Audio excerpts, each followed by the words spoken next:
C P I എന്ന് പറയുന്നത് ഞങ്ങളുടെ മുന്നണിയിലെ ഏറ്റവും പ്രധാനപ്പെട്ട ഒരു ഘടകകക്ഷിയാണ്. ആ പാർട്ടി LDFിലെ CPIMനോടൊപ്പം പ്രവർത്തിക്കുന്ന ഏറ്റവും പ്രധാനപ്പെട്ട ഒരു കക്ഷിയായിട്ട് തന്നെയാണ് നിൽക്കുന്നത്. അതൊരു ഇടതുപക്ഷ രാഷ്ട്രീയ പാർട്ടിയാണ്. നല്ല ഊഷ്മളമായ ബന്ധമാണ് മുന്നണി കാര്യത്തിൽ ആ പാർട്ടിയുമായി ഞങ്ങൾക്കുള്ളത്.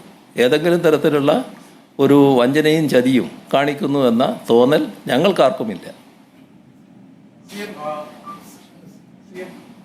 Siddaramaiah, you met Siddaramaiah yesterday in Shivagiri Math.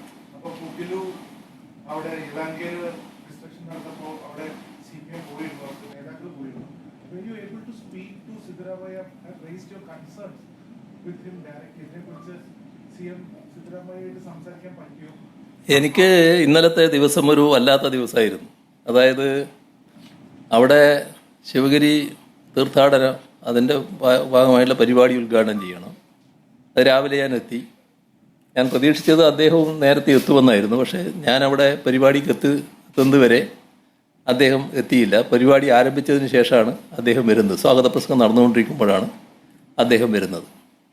അത് കഴിഞ്ഞവർ പിന്നെ അധ്യക്ഷ പ്രസംഗം മാറ്റി വെച്ചുകൊണ്ട് ക്യാബിനറ്റ് യോഗം അതിന് ശേഷമുള്ളത് കൊണ്ട് എന്നെ ക്ഷണിച്ചു ഇതിൽ സംസാരിക്കാൻ വേണ്ടി. അപ്പോൾ സംസാരിക്കാൻ ക്ഷണിച്ചപ്പോൾ ഞാൻ ഇത് പറഞ്ഞു, ഈ ഒരു മര്യാദകൾ കാണിക്കേണ്ടതായിട്ട് വരും. കാരണം കർണാടക മുഖ്യമന്ത്രി ഇവിടെ സംസാരിക്കുമ്പോൾ സ്വാഭാവിക നീതി ഞാനും കൂടി അവിടെ ഇരിക്കുക എന്നുള്ളതാണ്. പക്ഷേ എനിക്ക് ഇരിക്കാൻ പറ്റാത്ത അവസ്ഥയാണ്. ക്യാബിനറ്റ് യോഗം ഉള്ളതുകൊണ്ട് എനിക്ക് പോകേണ്ടതായിട്ടുണ്ട് എന്ന് പരസ്യമായിട്ട് ഞാൻ ആദ്യം പറയുകയാണ്. ആ മീറ്റിംഗ് സംസാരിച്ച് കഴിഞ്ഞതിന് ശേഷം അദ്ദേഹത്തോട് ഞാൻ പറഞ്ഞു, ഞാനിങ്ങനെ പോവുകയാണ്, മറ്റു കാര്യങ്ങളൊന്നും സംസാരിക്കാൻ അപ്പോൾ സമയമുണ്ടായിരുന്നില്ല.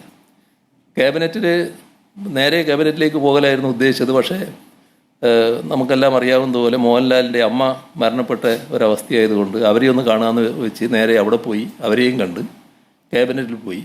അത് കഴിഞ്ഞ് ക്യാബിനറ്റിൽ നിന്ന് നേരെ പോകേണ്ടി വരുന്നത് ധർമ്മടത്തേക്കാണ്. ധർമ്മടം മണ്ഡലത്തിലെ നേരത്തെ ജനപ്രതിനിധിയായിരുന്ന KK നാരായണൻ മരണപ്പെട്ടിരുന്നു. അദ്ദേഹത്തിൻ്റെ ശവസംസ്കാരം നടക്കുന്നതിന് മുൻപ് ആ ബോഡി ഒന്ന് കാണുക എന്നുള്ള താല്പര്യത്തോടെ അവിടെ പോയി തിരിച്ചു വരികയായിരുന്നു. അപ്പോൾ അങ്ങനൊരു വല്ലാത്ത ദിവസമായിരുന്നു. അതുകൊണ്ട് ഇത്തരം കാര്യങ്ങളൊന്നും സംസാരിക്കാൻ പറ്റിയില്ല എന്നുള്ളതാണ് ഇന്നലത്തെ തീരെ.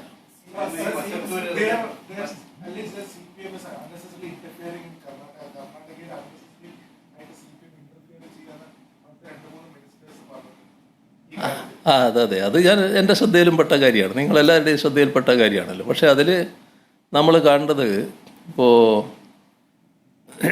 മറ്റേതെങ്കിലും ഒരു സംസ്ഥാനത്ത്, ഇപ്പോൾ ഉത്തർപ്രദേശിലോ മറ്റെവിടെയെങ്കിലും ഈ ബുൾഡോസർ കാര്യങ്ങൾ വന്നാലും ഈ ന്യൂനപക്ഷങ്ങൾക്ക് നേരെയുള്ള ആക്രമണങ്ങൾ മറ്റു ചില സംസ്ഥാനങ്ങളിൽ നടന്നാലും സാധാരണഗതിയിൽ ഈ സംസ്ഥാനത്തിൻ്റെ അതിർവരമ്പുകൾ വെച്ചുകൊണ്ടല്ല നമ്മളാരും പ്രതികരിക്കാറ്. അത്തരം കാര്യങ്ങൾക്കെതിരെ ശക്തമായി പ്രതികരിക്കാറുണ്ട്. ചിലപ്പോൾ രാജ്യത്തിനപ്പുറത്തുള്ള കാര്യങ്ങളിൽ നമ്മൾ പ്രതികരിക്കുന്നുണ്ടല്ലോ. ഇപ്പോൾ മറ്റെവിടെയും ഇങ്ങനത്തെ കാര്യങ്ങൾ നടക്കുമ്പോൾ, ഇപ്പോൾ ഗാസയിലെ കാര്യങ്ങളിലൊക്കെ നമ്മളെല്ലാവരും പ്രതികരിച്ചുകൊണ്ടിരിക്കുകയല്ലേ. അപ്പോൾ അതുപോലുള്ള കാര്യങ്ങൾ വരുമ്പോൾ ഈ അതിർത്തി നോക്കി പ്രതികരിക്കുക എന്നുള്ളതല്ല സാധാരണ രീതി. സ്വാഭാവികമായിട്ട് പ്രതികരിക്കും. ആ പ്രതികരണമാണ് എൻ്റെ ഭാഗത്തുനിന്നുണ്ടായത്. നിസ്സഹായരായ ഒരു കൂട്ടം ആളുകളെ ബുൾഡോസർ ഉപയോഗിച്ച് തെരുവാധാരമാക്കുന്ന നില വന്നപ്പോൾ അതിനെതിരെയുള്ള പ്രതികരണമാണ് വന്നത്.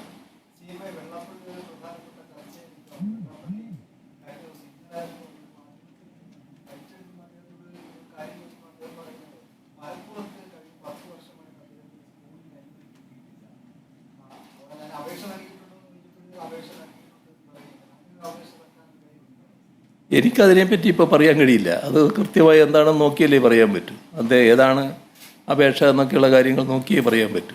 എൻ്റെ കയ്യിൽ ആ വിവരങ്ങളില്ല.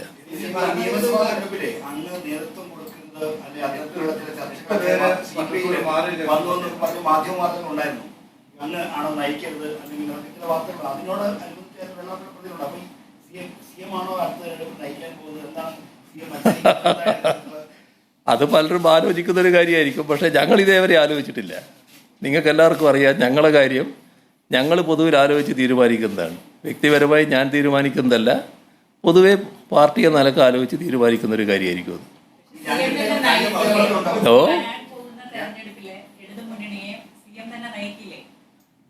അത് ഞാൻ പറയേണ്ട കാര്യമല്ല.